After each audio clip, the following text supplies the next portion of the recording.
जय श्री कृष्णा सभी को। कैसे हैं आप सब लोग।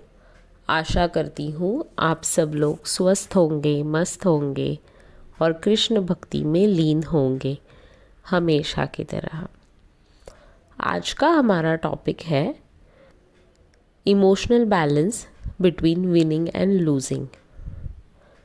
जीत क्या है, जीत की परिभाषा क्या है, जीत की डेफिनेशन क्या है। हमारे ज़िंदगी में हम बस जीतना चाहते हैं, कोई हारना नहीं चाहता है। हमारी व्यवस्था ने जीत को इतना बड़ा बना दिया है कि अगर हम कभी हार गए तो लोगों की वह हार, पराभव, लॉस सहन करने की बिल्कुल ताकत नहीं होती है। हम क्रिकेट, जो हमारे देश का एक बहुत लोकप्रिय गेम है, खेल है, उसका उदाहरण लेते हैं। अगर टीम इंडिया जीत गई तो उन्हें सिर पर उठाकर नाचते हैं, और अगर हार गई तो उन्हें आसमान से ज़मीन पर पटक देते हैं, क्योंकि हार हमें बर्दाश्त नहीं। हमेशा हम ही जीते, हमेशा हमारी ही जीत हो, यही मानसिकता रहती है।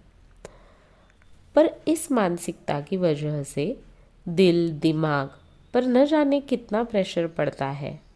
यही टेंडेंसी हम हमारी रियल लाइफ में भी लगाते हैं। लाइफ की कोई भी सिचुएशन हो, एग्ज़ाम्स हो, डिबेट हो या घर का कोई छोटा बड़ा झगड़ा हो, हम ही जीतने चाहिए। और इस जीत के लिए हम कोई भी रास्ता अपनाने के लिए तैयार हो जाते हैं। We should win by any way, by hook और बाय क्रूक। इंसान की यह टेंडेंसी बन जाती है, और आगे वाला इंसान सिर्फ हमारा कॉम्पिटिटर है यह नज़र आता है। वह हमारा फैमिली मेम्बर है, रिश्तेदार है, पड़ोसी है, मित्र है, कलीग है या और कोई रिश्ता है, पर कुछ समझ में नहीं आता, या फिर मेरे जीत के आगे कोई मायने ही नहीं रखता है। यह मानसिकता हो जाती है।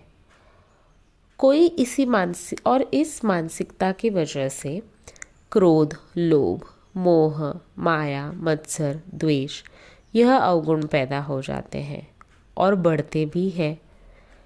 हम यह अवगुण खुद में भी पालते हैं और दूसरों में भी अपने व्यवहार के साथ इन्हें बढ़ाते हैं। हर एक इंसान अलग है, उसकी सोच, परवरिश अलग है। जो मेरे विचार है वही विचार सामने वाले के नहीं हो सकते, यह बात हमारे समझ में नहीं आती है। बस हम आर्ग्यूमेंट्स करना चाहते हैं, हमारा पॉइंट प्रूव करने के लिए, या मैं कैसे सच्चा हूँ यह जताने के लिए। अगर हम यह बात समझ ले कि ज़िंदगी हार जीत का खेल है, कभी हार हुई है तो जीत भी होगी, और आज जीत हुई है तो कल हार भी हो सकती है। हमेशा ही जीत जिसे मिलती है उसमें अहंकार, श्रेष्ठता, बड़ेपन की नकारात्मक ऊर्जा भर जाती है। इसलिए हार जीत धूप छांव की तरह है, इससे इंसान के पैर ज़मीन पर रहते हैं। उसे अपनी क्षमताओं के साथ साथ अपने गलतियों का भी एहसास होता है, और वह अपने आप को सुधारने की, बदलने की कोशिश करता है।